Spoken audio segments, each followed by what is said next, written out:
awesome. saw that on LinkedIn. I said, let me use that. Expansion Monday. I love Anyway, it. I I love just it. wanted to give you a little highlight about this group. This group provides its um, Black Childcare Owners United Global Connection. Okay. And the whole Okay. purpose of the group is to provide a safe and supportive space for licensed Black childcare owners to connect, share knowledge and resources to help grow and improve their center. Members can ask questions, seek advice, and share best practices on topics like accounting, expansion, and common issues. Our goal, we'll also invite special guests like yourself, like we had an accountant last month, and now perfect, transition from that into what we're going to do today. We'll invite our guests to address specific topics and challenges and provide expert insights like you. Our goal is to help members enhance their childcare vision, overcome obstacles, and thrive in their business. So, Michael is from Money Stream Financial Solutions. Michael is an expert in his field, and I have personally worked with Michael and his team. Like I said, he's an expert in its industry. Childcare is a rewarding field, and I've been in childcare for over 30 years. So, I've stuck with it because number one, when you walk into the centers in the morning, and no matter what kind of challenging morning you had, you get the hugs, you get the kisses, and you get to speak to these talented teachers and incredible parents. And that just transforms your day from being terrible in the morning to just being fantastic throughout the day. And because of them, it's important to put together this real good childcare center that addresses people needs and provide services, the top rated services. In order to do that, we all need money, right? We need money to provide better furniture, to pay our teachers right. We need money for everything. And that's part of the team that you need to put together when you have your childcare center. So you need financials, like we had Olga last month, and she was teaching about organizing your books and getting ready, right? January, perfect time. Now it's time to speak with Michael. Michael is in finance. And then you need a lawyer on your team. You need a politician on your team. You need to know your local politicians. You need a marketing person because you can't do everything as a childcare owner. It's just impossible to be an expert in all these fields. So you need people on your team. You need healthcare worker on your team, a doctor or nurse, somebody you could call. So today I have another piece to that puzzle, or another part of your team, and it's Michael. So Michael, can you tell everybody a little bit about yourself, and then we'll dig right into the questions. Sure. And of First course, off, I'm thank you. Cheryl. I know Sorry. who you are. Yeah. Yeah. So first off, Cheryl, thank you so much for allowing me to be a part of your show and your experience as a whole. So just by way of very quick background, I got my start in the financial world in Y2K. Those of us who are old enough to remember, I had spent 10 years in the Marine Corps, and when I was on my kind of last year and a half, 2 years, I said, gosh, I got to figure out a job, to actually become an adult.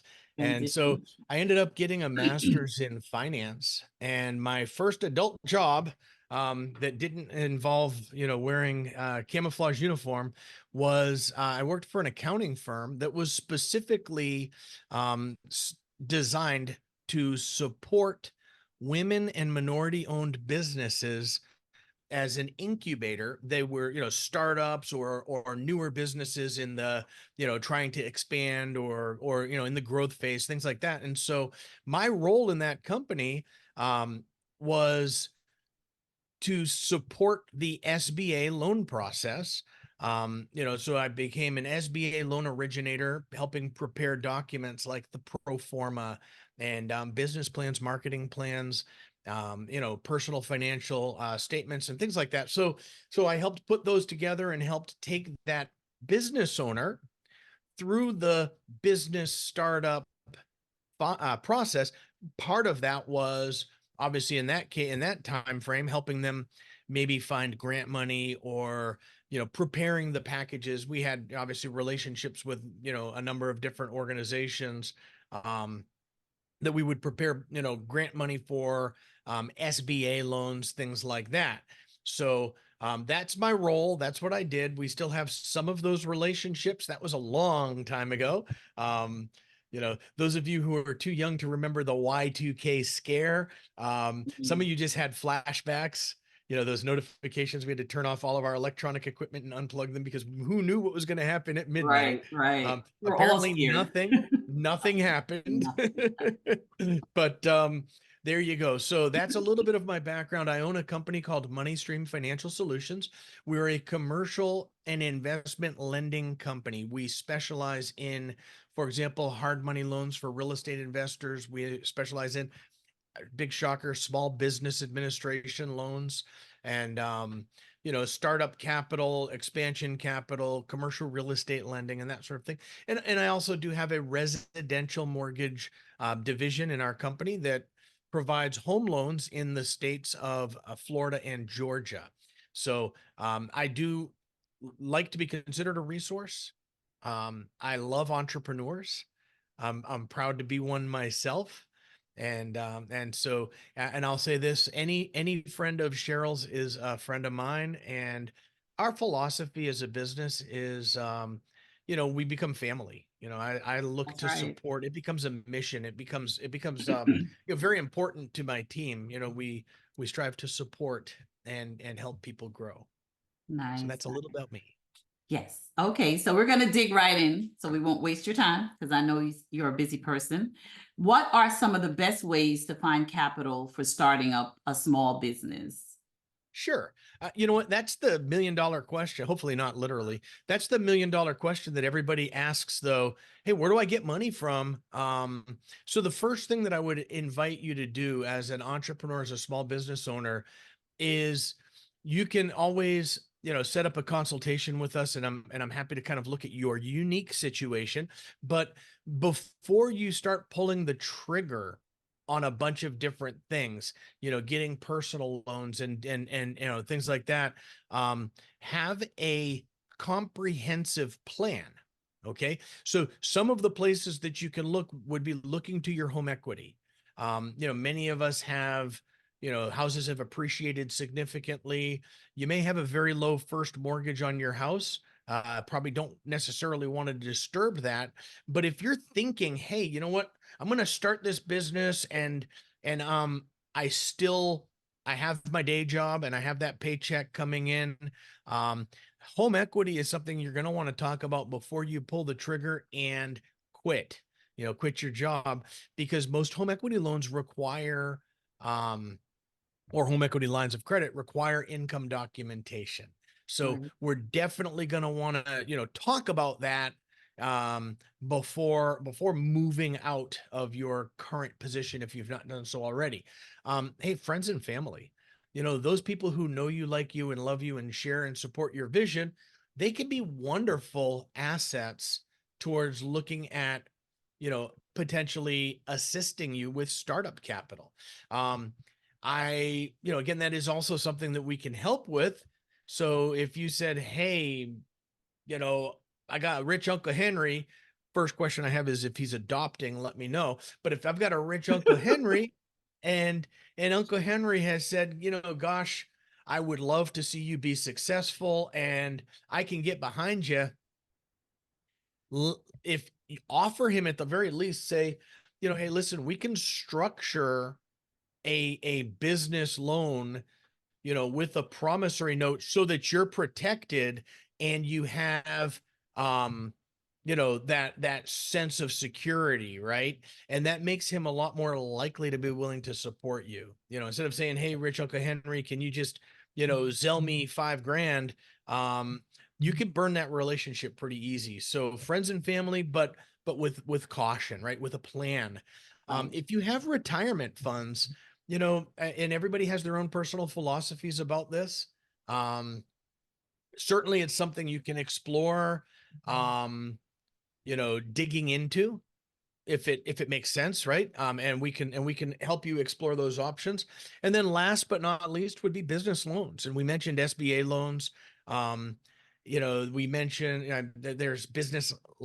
I even hate to say it. I'm going to cover my mouth when I say it. Business lines of credit. They've really dried up lately. Commercial lending has become much more restrictive, but Mm.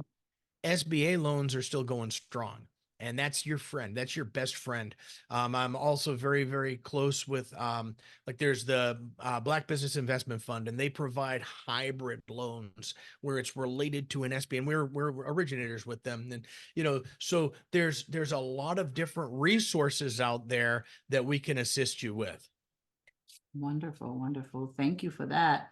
And going on to the next question, what are the biggest obstacles to securing business funding as a small business, especially in childcare field, in the childcare field?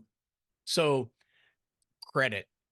Small Mhm. business owners, entrepreneurs, guard your credit, protect your credit, make sure that you are paying, and I'm not a credit expert, right? I deal with credit all the time, but I'm not a credit repair guy. But your payment history, your the recency or the newness of the credit accounts that you have, how much are you using? Is it below, is it 30%? And then of course, the age of the items on your credit reports. If you open up 10 new credit cards today to fund your deal, your score might very well tank. And now all of a sudden we're going to the SBA with a lower credit score, and that can be an issue. So number one, protect your credit. Number two, I'm not going to tell you to pay more in taxes, because as a patriotic American, I believe that our obligation is to pay as little in taxes as possible. Because that money is far better in your pocket as an entrepreneur, creating jobs, for people and providing a wonderful, valuable service to the community, right?